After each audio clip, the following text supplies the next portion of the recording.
সালাতে দোয়া কবুল হয়। সালাতে দোয়া কবুলের 3 জায়গা। একটা হচ্ছে তাকবীরে তাহরিমার পরে আমরা সানা পড়ি না, আমরা তো একটা পড়ি। আল্লাহর হাবিব সুন্নাহ এবং নফল নামাজে আরো পড়তেন সানা, ওই দোয়া কবুল হয়। 2 নম্বর জায়গা সালাতে সেজদায় পড়ে দোয়া করলে কবুল হয়। আকরাবু মা ইয়াকুনুল আবদু মির রাব্বিহি ওয়া হুয়া সাজিদ ফাকসিরু ফীহি দুআ। বান্দা যখন সেজদায় লুটিয়ে পড়ে, বান্দা আল্লাহর সবচেয়ে কাছে চলে যায়। তা কিন্তু বিশ্বনবী বলে সেজদাটা তোমার রবের কুদরতি পায়ের উপরে পড়েছে। সেজদায় পড়ে দোয়া করেন।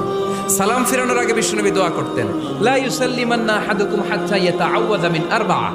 আল্লাহর হাবিব বললেন 4 জিনিস থেকে পানাহ না আছে আমার কোন উম্মত যেন সালাম না ফিরায়। তারা যেন পড়ে আল্লাহুম্মা ইন্নী আউযু বিকা মিন আযাবিল কবর, আউযু বিকা মিন আযাবি জাহান্নাম, আউযু বিকা মিন ফিতনাতিল মাহইয়া ওয়াল মামাত, আউযু বিকা মিন ফিতনাতিল মাসিহিদ দাজ্জাল।